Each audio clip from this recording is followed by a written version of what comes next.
বন্ধুরা, আপনারা এতক্ষণ টাইটেল দেখে বুঝতে পেরে গেছেন যে আমি কি পিঠা বানাতে যাচ্ছি।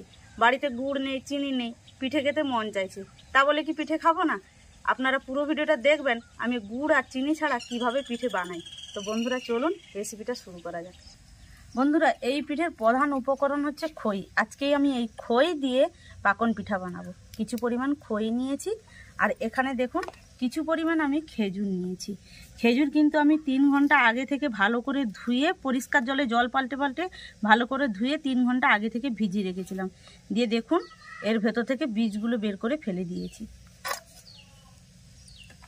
আর এখানে নিয়েছি ময়দা, আর এখানে নিয়েছি সেদ্ধ চালের গুঁড়ো। এই বাটিতে নিয়েছি কিছু পরিমাণ বাতাসা, আর এখানে নিয়েছি 1 বাটি লিকুইড মিল্ক। বন্ধুরা, এই গামলাতে আমি যতটা পরিমাণ খই আপনাদের দেখিয়েছি, ঠিক এতটা পরিমাণ খই আমি এই গামলাতে 30 মিনিট আগে গরম জলে ভিজিয়ে রেখেছিলাম। এই দেখুন খইটা কিন্তু একদম মোলায়েম হয়ে গেছে। বন্ধুরা, এবার আমি প্রথমে এই যে সেদ্ধ চালের গুঁড়োটা নিয়েছি, এতে আমি ফুটন্ত গরম জল দিয়ে ভিজিয়ে রেখে দেব।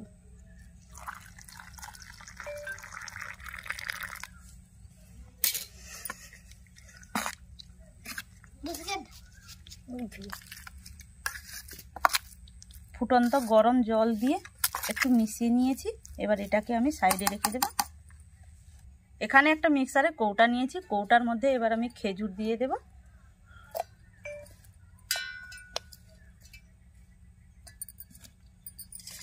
খেজুরের মধ্যে দিয়ে দেব খেজুর ভেজানো যে জলটা, আমি ফেলিনি কিন্তু বন্ধুরা, রেখেছিলাম। এবার দিয়ে দেব।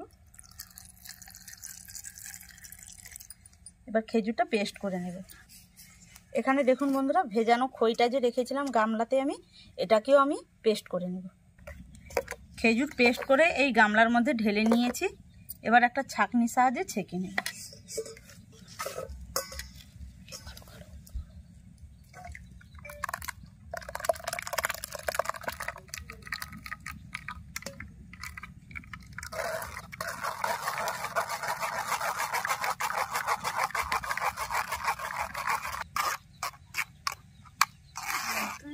এগুলো ফেলে দেব।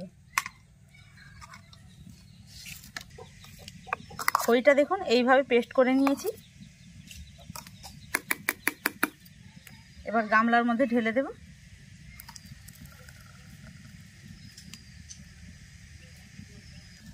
বাতাসা গরম জলে ভিজিয়ে দেব।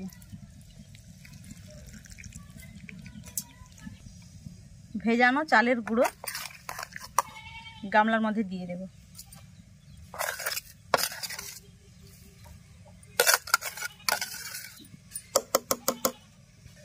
এবার দিয়ে দেব ময়দা।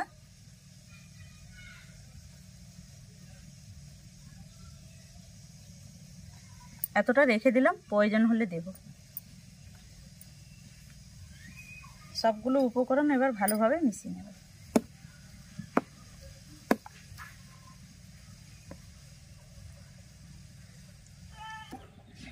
সবগুলো উপকরণ খুব ভালোভাবে মিশিয়ে নিয়েছি।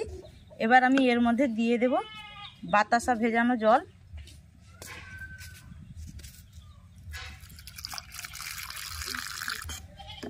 আবারও ভালোভাবে মিশিয়ে নেব।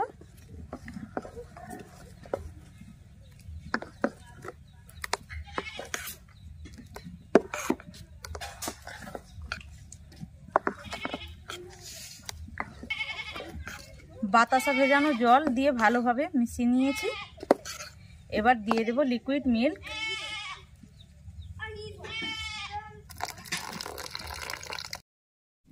লিকুইড মিল্ক দিয়ে খুব ভালোভাবে মিশিয়ে নিয়েছি বন্ধুরা। আর এই দেখুন পাকন পিঠার ব্যাটারটা ঠিক আমি এইভাবে তৈরি করে নিয়েছি।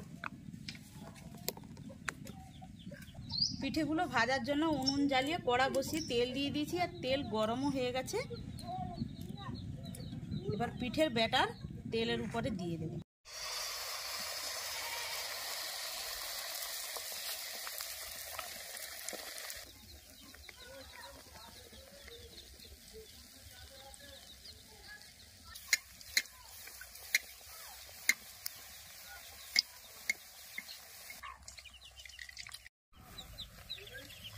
ভাজা হয়ে গেছে, এবার তুলে নেব।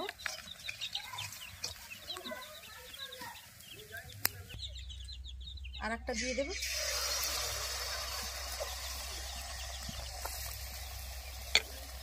এবার উল্টে নেব।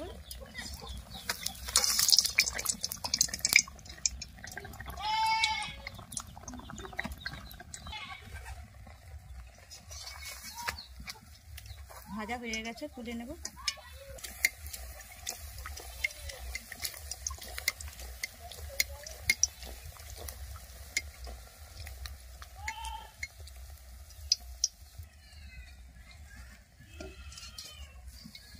এইভাবে বাকি পিঠেগুলো ভেজে নেব। তো বন্ধুরা, সবগুলো পিঠে আমার ভাজা হয়ে গেছে। পিঠেগুলো কত সুন্দর হয়েছে দেখুন। আর পিঠেগুলো একদম নরম তুলতুলে হয়েছে বন্ধুরা, এই দেখুন একদম নরম তুলতুলে। ভেতরটাও কেমন হয়েছে আমি আপনাদের দেখাচ্ছি।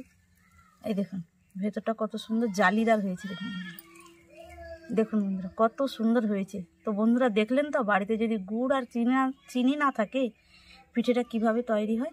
আজকের মতো এখানে বিদায় নিচ্ছি বন্ধুরা, আবারও দেখাবে নতুন একটি পর্বের সঙ্গে।